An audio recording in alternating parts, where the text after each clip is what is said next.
All right, thanks everyone for joining us for this Design Automation for Inventor webinar. What we'd like to do is start by introducing the Forge platform in case you are not familiar with it.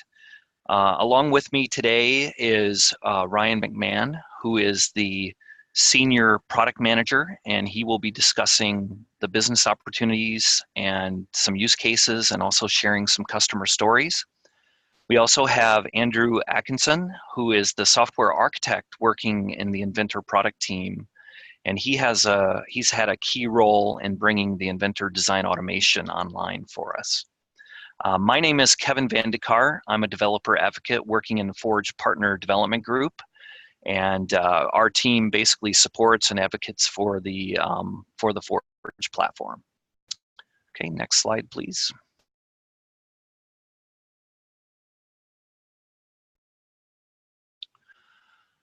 So we're going to start with just a general overview of what is Forge. So Forge is the Autodesk branding for our web services platform. It's a developer platform which consists of APIs and components that power the future of making. So Forge is the common technology stack that Autodesk uses to build our own web applications. So for example, the A360, the Fusion Team, BIM 360 services are all using Forge-based services underneath. So we use Forge as a base for all of our technology, and we make it available to developers as a developer platform as well. As a developer platform, it is made up of APIs, so it's meant for the developer community, and it allows you to extend and integrate Autodesk technology into your workflows. The components from our technology stack are made available that you can use in your own web applications. So a good example of that is the design automation technology. So design automation for Inventor, for example, can be used directly from your own web applications. Okay, next slide, please. So what can you do with Forge? So Forge allows you to connect your design data with your enterprise systems or your websites or your workflows. We support around 60 different file formats for the design data coming in. We also allow you to create and modify and read your Autodesk data. It allows you to create workflows that links Autodesk technologies to other workflows. We allow automating the creation or editing of your design files. And again, this is where the design automation piece comes in. We've had AutoCAD version 2 running in the Forge Web Services for a couple of years now.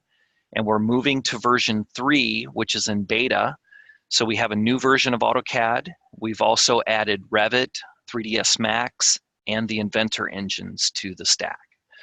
We also have a photogrammetry service called Reality Capture that allows you to convert your photographs and drone photography into 3D models. Next slide, please. So the platform is built to last. It's built to scale. We already handle over 3 billion API calls per month. It is reliable and secure. We host on the Amazon Web Services, which is a very industry standard platform and is very secure and reliable. We are SOC 2 certified. We have data centers in the US and Europe, so the reliability and accessibility is really good. We also build everything with standard web technologies. So all the server-side APIs are built using REST structures. We have a very strict quality assurance to make sure that the APIs are well formed and they are documented and reliable. We also have JavaScript libraries. A good example of that is our Forge Viewer, which runs on the client side. That's a clean JavaScript library that is built on top of Three.js technology, which is also built on top of WebGL.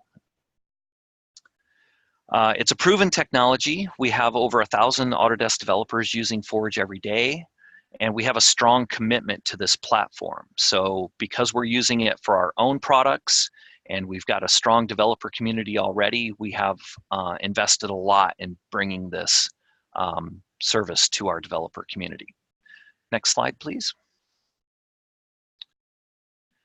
So from a community standpoint, we do have a very strong community that we've developed now as well. Over 40,000 monthly visitors to our website, and that includes our blog, our sample site. All of the samples are provided through GitHub. So we have a very strong community working with all of those resources. We have over 1,500 active developer accounts.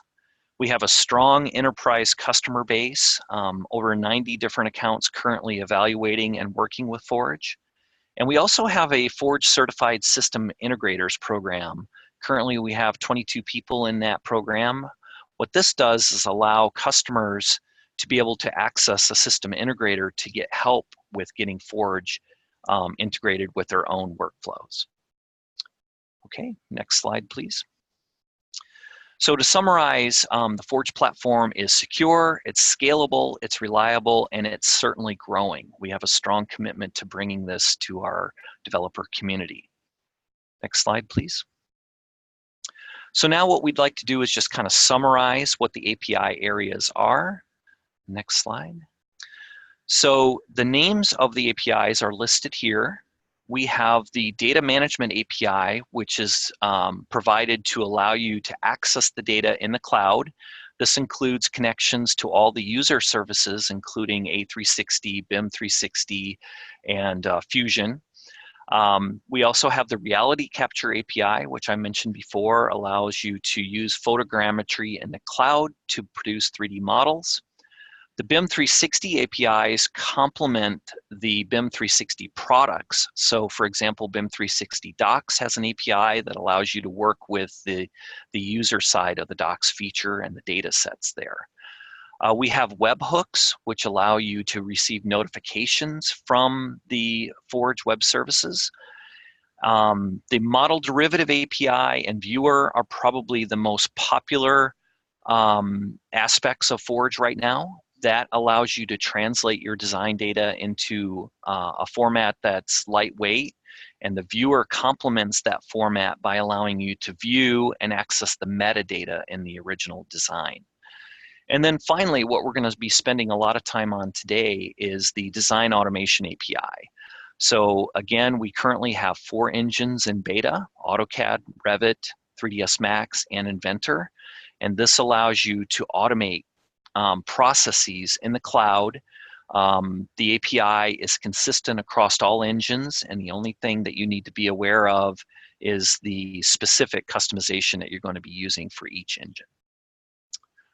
All right, so that brings us to talking more specifically about design automation, and Ryan McMahon is going to take over and share some business side information. Right on. Thank you very much, Kevin. Good morning, good afternoon, good evening, wherever you are. Thanks for spending some time with us today. What I would like to start with is talking a little bit about the use cases for design automation. Go ahead and just build this slide out here. There are 3 really major use cases that we have identified for design automation for Inventor around configuring, exporting, and generating artifacts. These are the things that we are seeing amongst our current sets of users, and we see the need for this amongst many of our other customers that are out there. So around configuration, the opportunity to engineer, to automate several of the engineering activities that happen in an overall workflow, to be able to create sales configuration tools and leveraging iLogic as part of those capabilities. A second use case around exporting different kinds of artifacts. Can we save outputs or create outputs that are in several different formats? Can we create drawings, bills of materials, create interop with other business and systems like manufacturing execution systems or MRP systems? And then also the ability to generate different kinds of artifacts as well. So imagine creating design alternatives or creating an entire product family from a base set of requirements, performing model validation or bulk operations on artifacts that you have. These are the big areas that we see a huge opportunity to create value for our customers here. So a typical workflow, what we're seeing many of our customers do today, follows this basic workflow. So I'm gonna talk through this a little bit. and then we'll talk about where does design automation fit into this overall process here. So generally what we see today is when a customer wants to buy something from from our customer, that the customer works with the sales organization, and they capture requirements about what it is that they want to buy or what they need built for them, and they'll iterate on that a little bit. The sales organization will prepare a quote, send that back to the customer, and because they don't win 100% of everything that they quote, there's some multiplier there, the number of quotes that are prepared for business that actually gets approved. Once it's approved, they have to take payment, issue a PO, take payment, schedule production, order materials. They have to prepare detailed engineering documentation and production documentation before they can start production. And so, typically with manual processes today, we see, time frames that look kind of like this, 10 minutes for each iteration on what the customer wants to buy, 30 minutes to generate a quote, 5 minutes to schedule production, issue payments, ordering materials is 20 minutes, preparing detailed engineering production documents, a couple of hours each.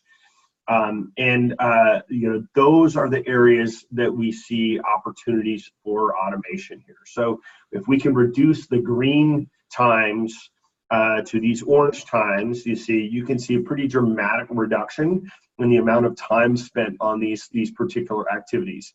There's several benefits of that. One, if these tasks happen in an automated way, they're much more reliable. So you have fewer errors introduced to the overall process, and that extra time that you have can now be spent on performing more value-added kinds of activities. Also, it allows you to reduce the overall cost of sales on the front end of this. So there's a lot of ancillary value beyond just the amount of time that you are saving.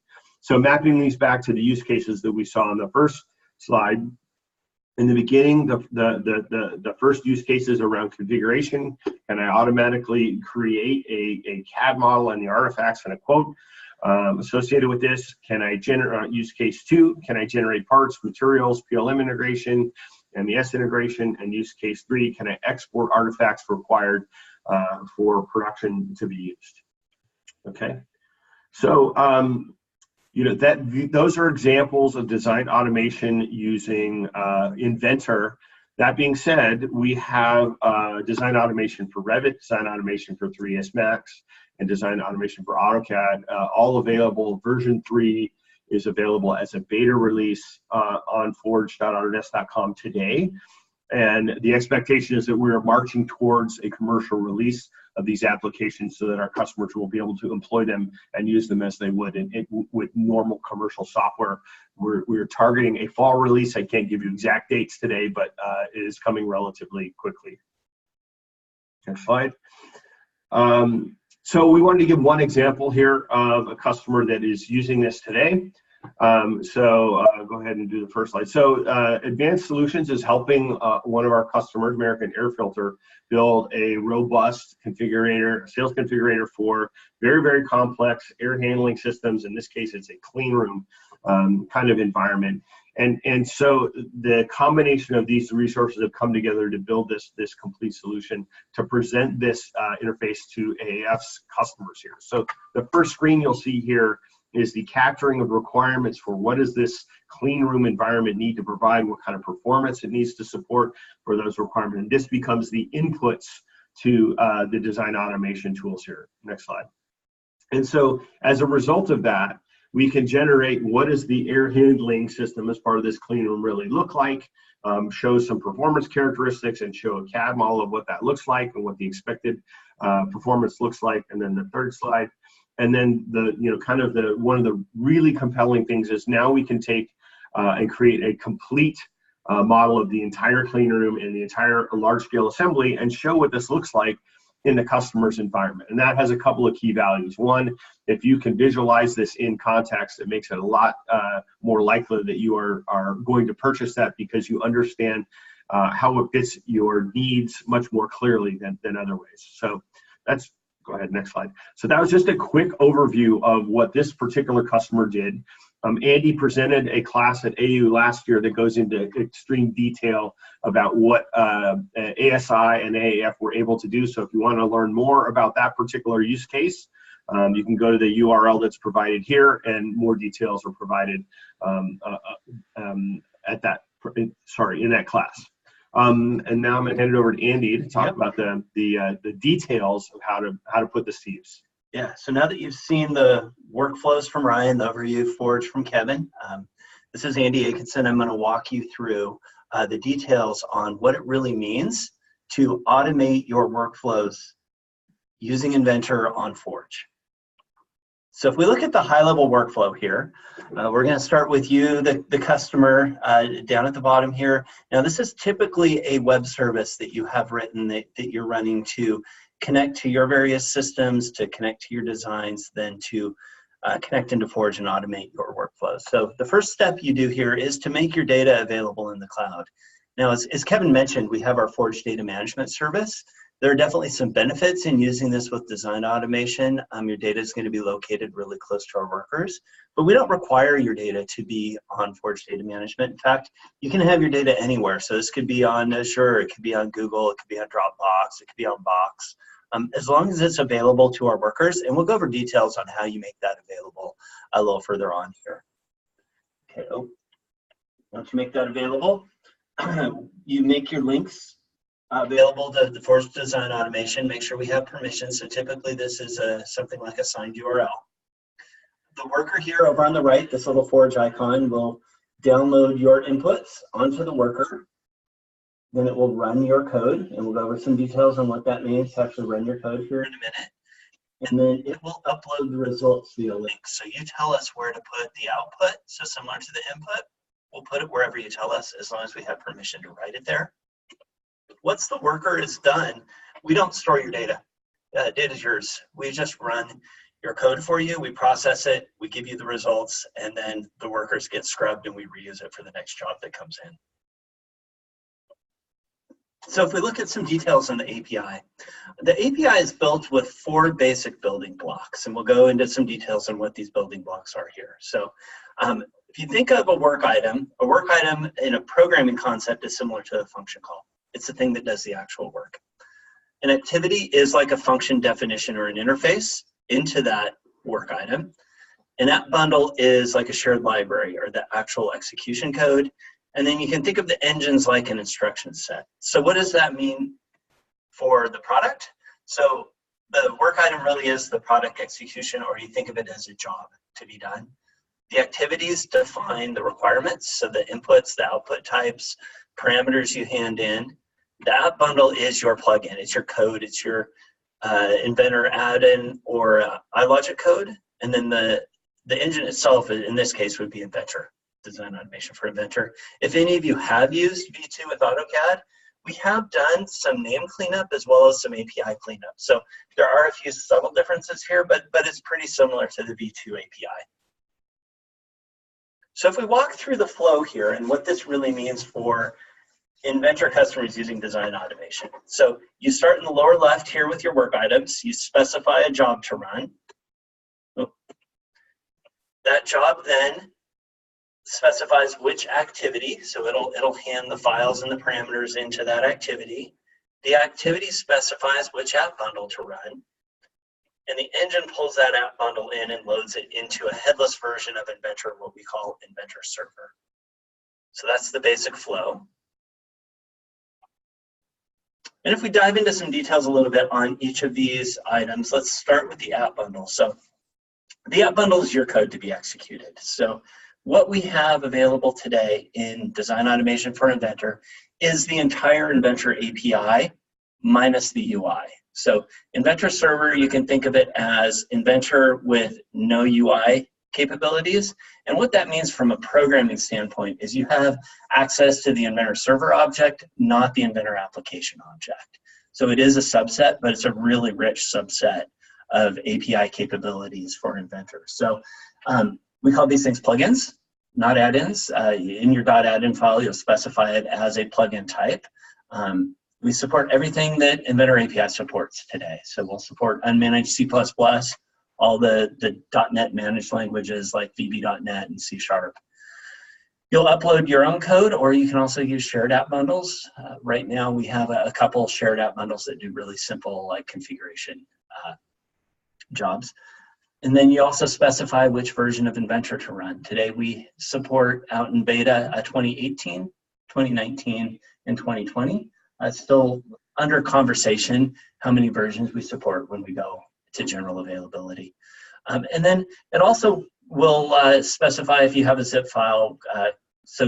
There's a special format for the zip file, similar to the Exchange store where there's a manifest and your contents get all zipped up, and we'll go into some details on that. Like I mentioned above, they can be shared. So you can share it with another specific Forge user, or you can share it with everyone. And they can be aliased, and these aliases are really handy for specifying something like production, beta, or alpha, and we'll go over a little code snippet on how to do that here in a minute. All right, so then the activity is the thing that calls into the app bundle, so it specifies which app bundle to use. Like I said before, how many input files? There's some zip files, which are great for things like assemblies or data sets that are more than a single file. You can specify various types of parameters to hand in, and then we'll go over an example of that, and then how many outputs as well. So it specifies the interface, and similar to an app bundle, it can be shared and aliased as well. So if we look at a specific app bundle example, so this is the contents. There's a package content.xml manifest at the top level. So this is where you'll specify things like the actual contents and the add-in that loads. So this module name here will be embedded inside the XML, and that in the contents directory will typically contain your .add-in file, your code to be executed, and any dependencies that are needed by your DLL as well. Put that into a zip file. And then once that's been uploaded, you can actually, so once it's uploaded and run on the worker, there's a special entry point in your code. So I'm going to show a C# example here. So typically in Inventor, you would get the activate, which would then construct your object that would then get a reference to the Inventor application object. There's a special entry point for design automation for Inventor, and it's this run with arguments. There's also a run that doesn't take arguments. And this will hand you a reference to the document that was specified as part of the work item that comes in. So this part's going to be familiar to anyone who's written an add-in today. So this is the bit of code you need to write before you get started with design automation. So maybe you're taking an existing add-in code or an existing iLogic code and you're bundling it up. These are some of the things you're going to need to do to your code to get it ready to be run in Forge. So you'll do things like dealing with the document that gets passed in. You can pass parameters in this name value map, and then you see down below here in the get parameters to change. And there's a sample on GitHub for this. I have a link at the bottom. So there's full code for you to be able to see how this works. But you can get the parameter values out of that name value map. So I'll show you an example here of passing some JSON in to change an Inventor parameter. So what we do here is we get parameters from the document. So we'll get the document type, and if it's an assembly, we'll get the assembly component definition parameters, and if it's part, we'll get the part parameters, so just like you would in a C# add-in today. And then what we do here is we actually get a JSON file passed in as well, and I'll show you how that gets done in the work item. We pull those name value pairs out of the JSON file, and we assign those directly to the Inventor parameter with the Inventor API. So again, this is just like the Inventor API today with an interface in to be able to hand it things like parameters to change or optional input that your code may need. So the best place to get started for converting your add-in to a design automation app bundle is our Visual Studio template. You can see here we have over 1,200 downloads today. So people are downloading this, they're trying it out. It sets you up for success out of the gate. So it will set up things like your COM GUIDs in the right place, and you make sure that you have the right structure to be able to build your add-in so that it can be upload it and run in our cloud, but more importantly, it's also going to set up a local debug project for you in your solution so that you can actually run this against your install of Inventor. Make sure that you're using only the Inventor Server API. Make sure that you understand how the entry points work. And you can see here we have a run the plugin where it will do run with arguments, pass in the document, also pass in the name value map so that you can understand how your code's going to perform at scale in the cloud locally and debug it before you upload it to be run. So a number of customers have found this hugely helpful in getting started. The other resource to get started here, I have it down below. So once you have that, then let's walk through then what this looks like. So we're going to move now from writing the Inventor add-in code, so things that you're probably familiar with if you're an Inventor add-in developer today, to design automation code. So we'll leave the world of C# for a minute, and we're going to enter the world of web REST interfaces. So what I'm going to show you here is all documented out at forge.autodesk.com in the V3 API. So if you go to design automation, there's a V3 API there, and you can see all of the API here, as well as some examples on how to use it. So getting started with an app bundle in design automation, you will do things like specifying which version of Inventor to run. So this is when you're posting your app bundle. So in this case, I'm specifying Inventor 2019. You give it a name. So I'm going to create a really simple change parameter app bundle. I'm just going to call it change params. Right? And then here's the part with the alias that's really handy. So I'm going to call this my production version, and I'm going to say version 1. Let's say I had 10 versions out there, and I'm uploading an 11th, but it's not quite ready yet. I could put something like alpha version 11. And then anyone up in their activity could then specify an alpha version if you wanted customers to try something out before it's released. So the activity is the thing that specifies, again, the interface into that app bundle. So again, we specify which version of Inventor this activity supports.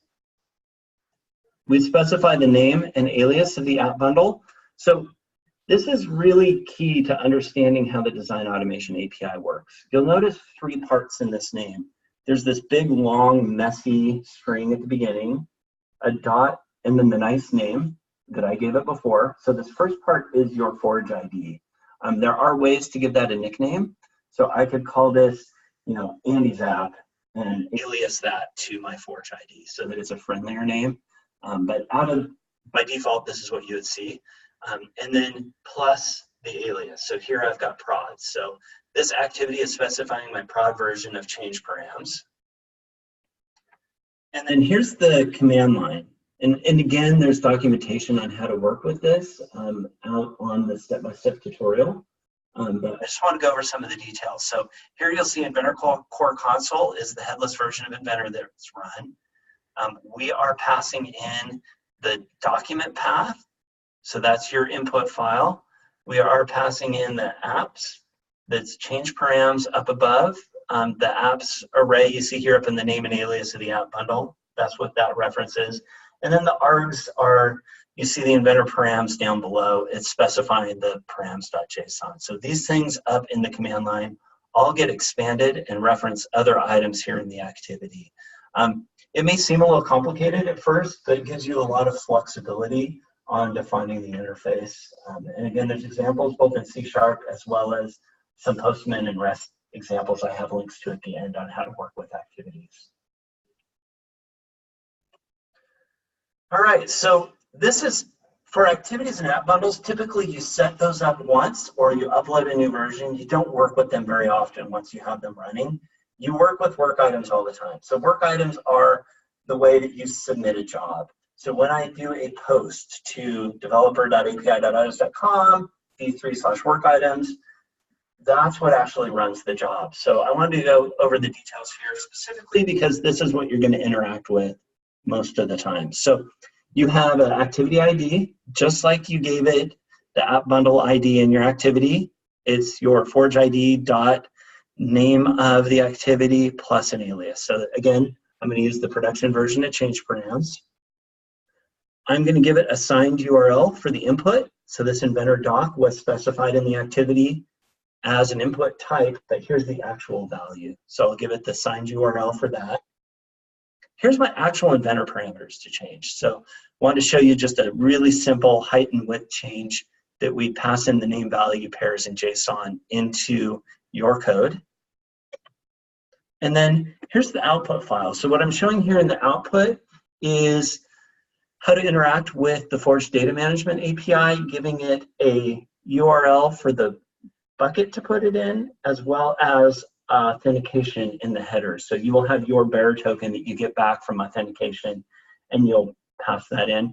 There's also an example in the Postman collection of working with callbacks, as well as our C# code on how to pull the status on getting results back. So once you post this, it's asynchronous. It will go off and start the job. And there's a way to then register a callback for getting a complete, whether it's a success or fail, and you can also pull the status. All right, so for more details on bringing your existing automation to Forge, I did a class at AU as well on taking an existing add-in all the way into Forge. There's some videos in there. There's also some sample code that I have posted as well. So with that, I want to go over some of the details. So when we run your code in Forge, one of the benefits really to you as a customer is that we will do it at scale. You don't have to manage hardware. You don't have to manage multiple software versions of Inventor. We take care of all of that for you. But in order to do that, there's some real benefits you get, but there's also a few limitations. So I wanted to go over that. So you really do get, like I said, multiple versions. You can run jobs in parallel. We'll have 100 workers that can run out in Amazon for you. We dynamically scale up for load. We really have optimized our backend infrastructure for Inventor workflows. So we've been working with customers today that, like Ryan mentioned, that are doing big cleanroom configurators. We're also working with customers who are generating small little parts, so and a lot of small little parts. So we've been looking at high volume, we've been looking at large data sets, and we've been really working on optimizing both the workers as well as our scaling algorithm to be able to process at scale. We also have things like iLogic and our translator plugins already loaded for you. So we've tried to make the typical workflows in your add-in as easy as possible for you. So if anyone's ever had to load based off of a GUID and existing Inventor add-in, yeah, you can do it, but we want to make it easy for the things that were common, but you can do that for custom plugins as well. So if you have another plugin, you have that registered, you can access that. And you don't need a license, so you pay for use. The AutoCAD V2 version is 4 cloud credits per hour. I don't know, Ryan, if later you're going to talk about any business model, but I think right now we're investigating what that's going to look like for when we get to our general availability. But for all these versions of Inventor, you don't need to manage it, you don't need to license it, you just use it and you use it at scale. So there are a few limitations you get. So we are running server in the cloud. That means we don't run the full version of Excel, so we don't have a license to do that for you. But what we do have is a really nice library that allows us to read in Excel files. So if you have something like a linked parameter, we will gladly read that in. We will process that. You can think of it as we can read Excel, we just can't write Excel back out. We don't do things like sticky sessions. So if any of you used the Configurator 360, it leaves sessions running for you. It loads your model up in server and leaves it there so that you can interact with it. This is a job processor. So people have definitely built configuration workflows on it. Just know that it's an asynchronous job that runs, and each job, like I said before, it runs, it processes your files, it gives you the results, and then we don't keep it around and we don't keep a server running with your session. We also don't support application add-ins. So as I mentioned before, we only have access to the server API. So for things like frame generator, tube and pipe, cable and harness, there's a number of existing Inventor add-ins that are application add-ins. Now we can work with the generated output from these things because they're typically parts and assemblies, but we just can't access them. So if you needed to run Frame Generator, you won't be able to do that in Design Automation, but you can consume components built by Frame Generator. And then no ETO. So we are supporting iLogic. We're supporting all Inventor automations at this point, but not ETO at the moment. So that's what we can and can't do today, but we also wanted to highlight that we run in a sandbox. And really the benefit of that sandbox is to protect our infrastructure and to protect your code. So we want to make sure nothing gets in and nothing gets out that shouldn't. So we run one job per worker, nothing gets shared. Your code only has access inside your working directory. And we really do isolate that work process. We really clamp everything down. We've been working through getting that completely solid so that we can really make sure that the system is secure for you and for us. And part of that is this quotas and limits. So we do today, and if you look out on forge.autodesk.com, part of our v3 API documentation does specify exactly what the quotas and limits are. There are limits around things like input and output file size, how long the jobs can run. As I've been working with some of our beta customers, especially customers who are either running a whole lot of jobs or really big data sets, we've been able to work around what quotas and limits make sense for them, right? But at the end of the day, we do want to protect you from running, if you've got a defect in your code and you've got a job that would run for days on end, we don't want to charge you for things that are going to run on days for end if it was an error in your code. So we want to make sure we have some safeguards in there. So both you're not clogging up our system, but you're also not getting charged for it for things that you don't mean to get charged for, right? So again, if you're looking at our beta site, if you're trying out our code and finding that our quotas and limits don't work for you, there's a contact at the end of this deck. Feel free to reach out and we can work with you on that. So where to get started? So I've gone over a lot of the high-level concepts here. Hopefully that's giving you a nice overview of what design automation is. But to really dig deeper, there's code out on GitHub. So if we look out in GitHub today, we have a full C# example. The C# example goes through in more detail what I was showing on how to set up a work item, an activity, an app bundle, as well as an Inventor add-in that changes a parameter. It shows you how to work with assemblies, how to zip up the assembly and send it to Design Automation, generate some drawings. We also have a Postman collection. So some of the REST API I was showing you, you could drive all of this from Postman. And in fact, that's both what we use internally a lot to interact with Design Automation, but I've also done some training for customers that's a really good way to understand the API. If you just walk down through all the interactions with a work item, all the interactions with an activity, all the interactions with an app bundle, those should be clearly spelled out in our Postman collection and really lets you understand what's going on with the API. But as Kevin mentioned, there's a lot more to Forge. So there are other Forge examples as well that show you how to interact with the viewer, show you how to get your authentication set up initially so that whether you're working with a two-legged OAuth or three-legged, there's examples on how you do that. And then how you would connect things, like if you're building a configurator, you could glue together the viewer, the data management, and design automation to build a web-based configurator experience. The Forge team has done a great job with some blog posts. So if you go out to forge.autodesk.com/blog, there's a drop down for, I believe it's under community. You can access all of the blogs. Peter Bros published this last November. There is a number of articles out there today on getting started with design automation. So I would definitely go check that out. If you have already started or you're just getting started and you have a question or something doesn't seem to be working right with design automation, with your code, we are very active on Stack Overflow. So this is definitely the first place to go for help.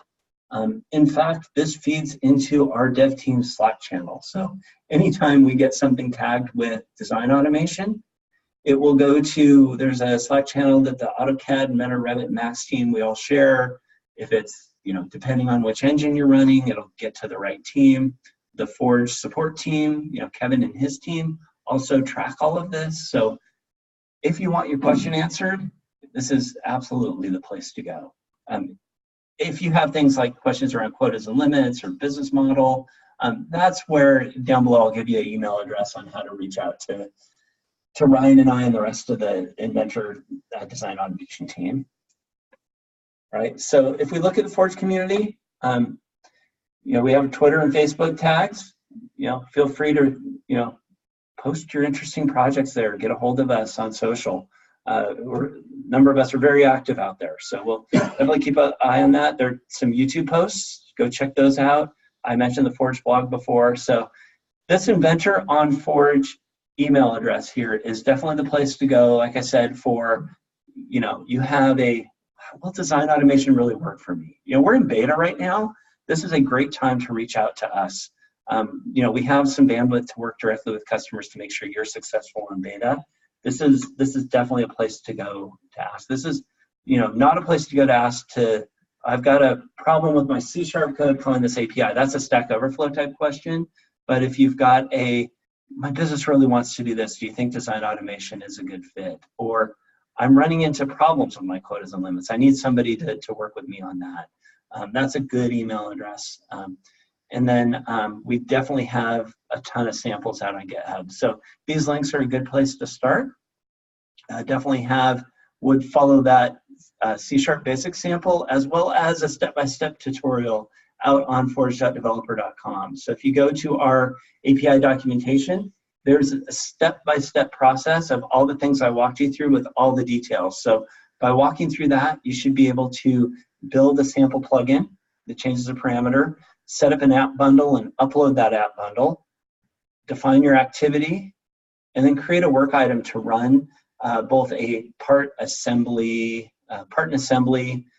that will then generate new parts, assemblies, and drawings, all in the sample code that we have for C#. And then out on Forge here as well, like I mentioned before, where we have all the various examples on working with all the various Forge elements. All right, and with that, I'm actually going to hand this back to Kevin to talk about our accelerators we have coming up, specifically a couple with design automation. Yeah, excuse me. Yeah, thanks a lot, Andy. So the Accelerator is a special, unique event that we've been running as part of our programs for getting people on board. An accelerator is an interesting way to get an idea that you have off the ground. So these accelerators take place with face-to-face meetings with our engineering staff. We have two that are specifically designed for the design automation for Inventor. And the first one is coming up really quickly in Boston, June 3rd through the 7th. And we're also doing one in Europe, in Barcelona, Spain, June 25th through the 28th.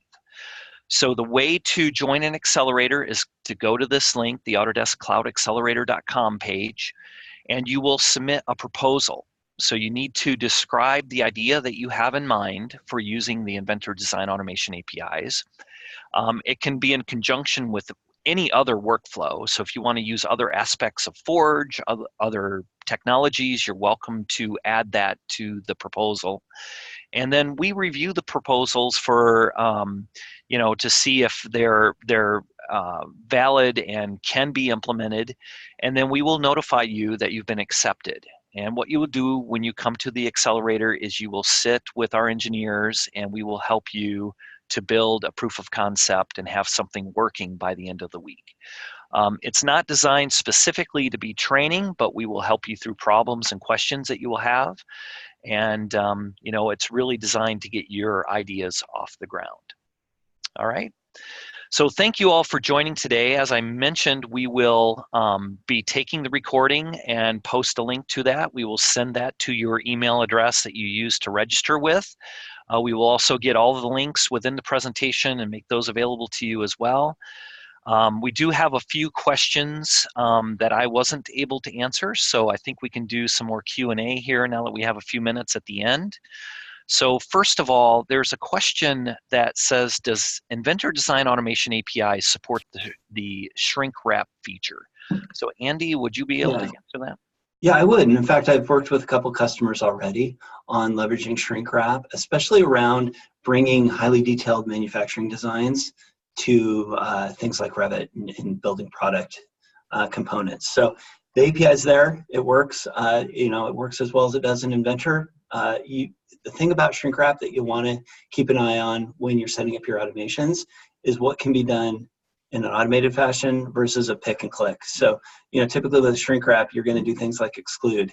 How can you set that up to do that programmatically? If you just want to do things like, exclude hole sizes under a certain diameter, that's easy. We support that out of the gate. So, we definitely have full API there for it. As customers have been automating it, there's definitely some things you're going to probably have to do to automate some of the manual processes that you would do in shrink wrap and Inventor today. But the API is there. I have customers using it. Yeah. Okay, great. There's also there was a couple of questions about using. Let's see. This question is exploring the possibility of using Forge Inventor APIs to replace our application using Configurator 360. Now, I think you talked about that briefly, but maybe you want to follow up with that. I did. In fact, let me highlight a few things here. So, design automation is being set up as a way to automate anything. Ryan definitely highlighted configuration as one of our primary workflows. We know that Configurator 360 is an out-of-the-box configurator. Design automation is a really powerful building block in configuration. Right, so the two are very, they're a little different in that Configurator 360 is a complete out-of-the-box, no-code solution.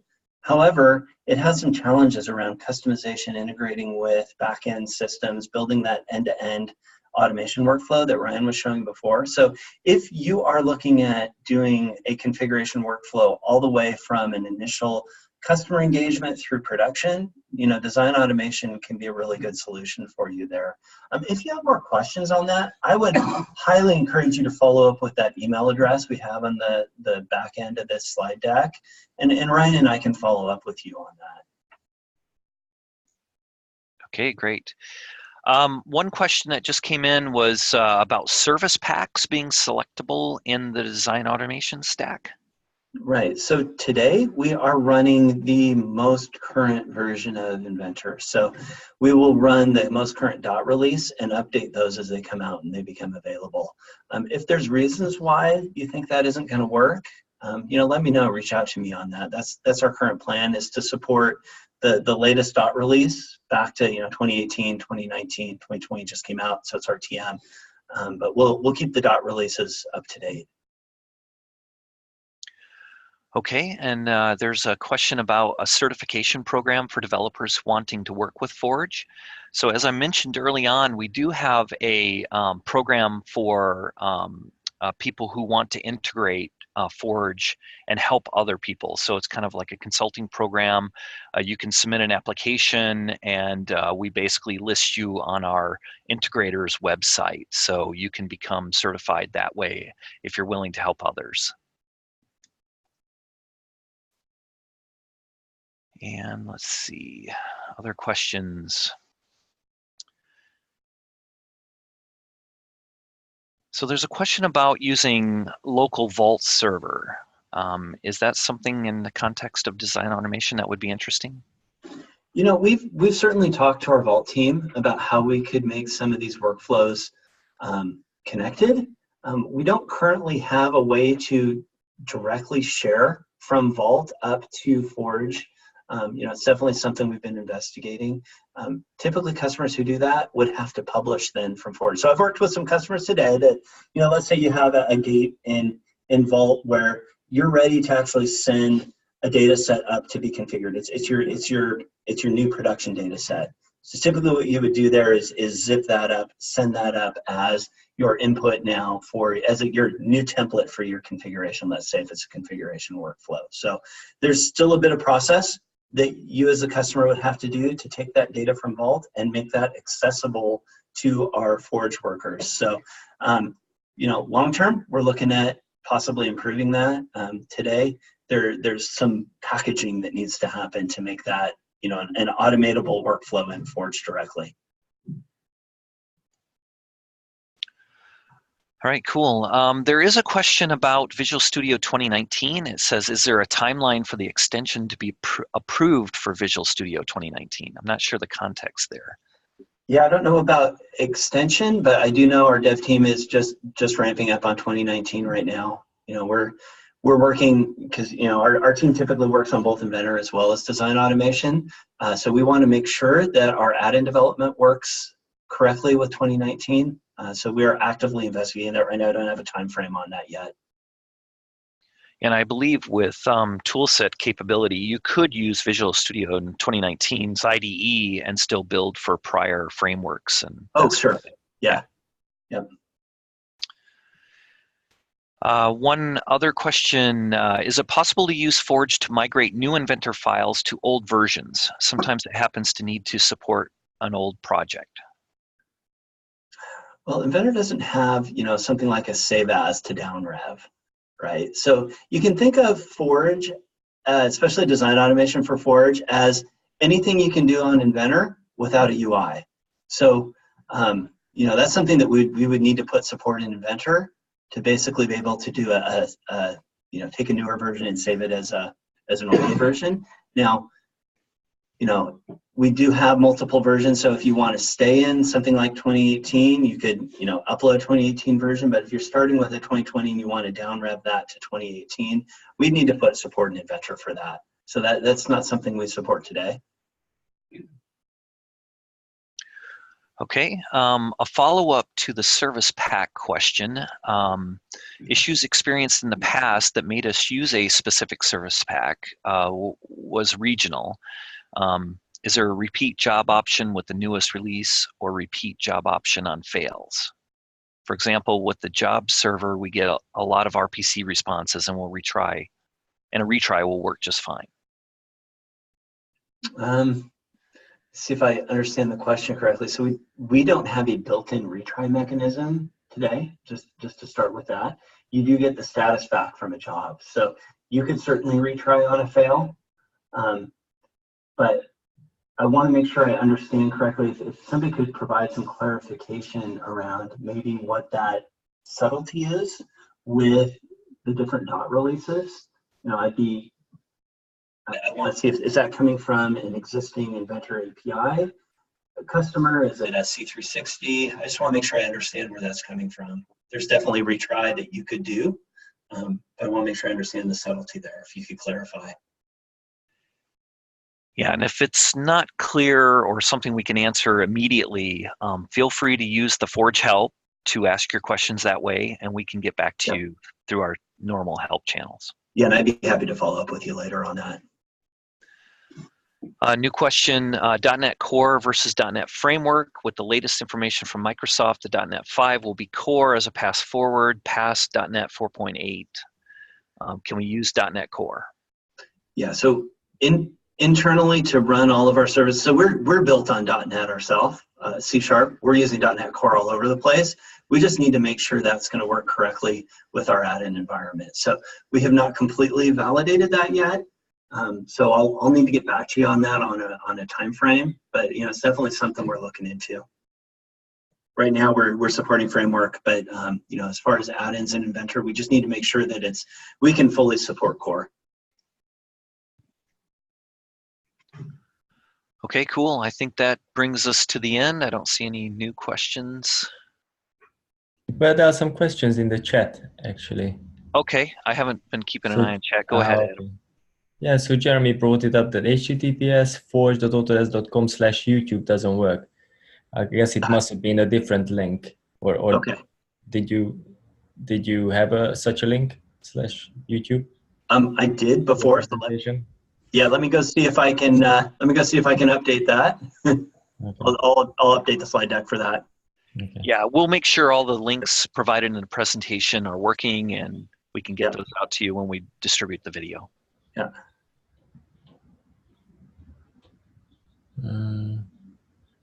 And a question from Thomas, do you have some examples of what the input interface examples look like for inputting files to Forge? I'm not sure I understand the question. Yeah, I'm not sure I do either. We, like I mentioned before, we definitely have examples of working with design automation for both parts and assemblies.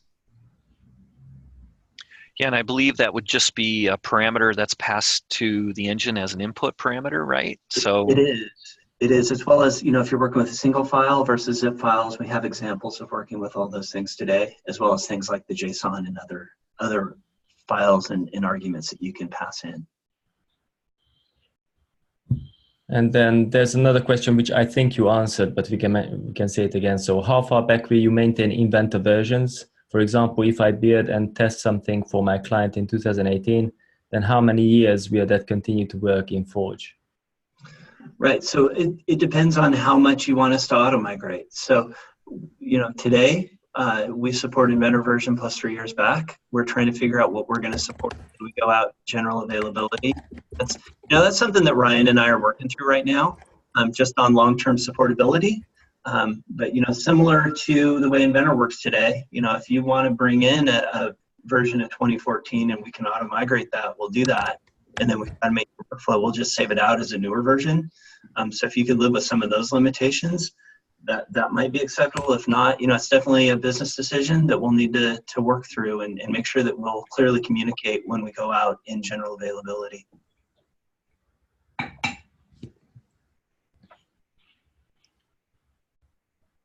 All right, actually, in the Q&A, there are a couple of questions as well. But I'm not sure if this is something which can be addressed here. I think we answered, they just didn't dismiss. But there was something around Dynamo, but I'm not familiar with Dynamo, so. Yeah, I did answer a side one there. So Dynamo is part of Revit, but it also has a standalone version. I don't believe with Inventor there's any Dynamo connection. Dynamo with Revit, I don't know the answer whether you can actually run a Dynamo script in the Revit process in design automation. So I would encourage you to use the help channel to ask that question. Yeah, and that will get funneled into the Revit team, and that they should be able to answer that. Yeah, exactly. Yeah, okay. So that seems to be all. Okay, so I am going to put my email into the chat window. So if anyone has any follow-up issues, and specifically if you want to learn more about the accelerator, you need some guidance there, feel free to email me. Again, the June 3 to 7 dates are coming up very quickly for Boston. So if you're interested, I encourage you to think about getting a proposal in as soon as possible. And then Barcelona, Spain comes at the end of June 25th through 28th. So we're doing these so quickly so that we can get feedback to engineering as well, and just make a very stable and reliable service available to everyone when we go into production. Yeah, just another little plug. I will be at the one in June. So if you want to connect with me directly, submit a proposal. I'd be happy to work with you there on making sure you're successful in design automation for Inventor. Actually, Great. there's a typo in your email address that you provided, Kevin. Oh, I'm sorry. Let me retype that. First one is bad. Thanks for noticing, Adam. All right, again, thank you all for attending, and we'll get this out as soon as we can after the production is finished on the video, and we'll get the slides and the links available too. Thank you. All right, thank you, everybody. Goodbye. Yeah, bye. Bye-bye.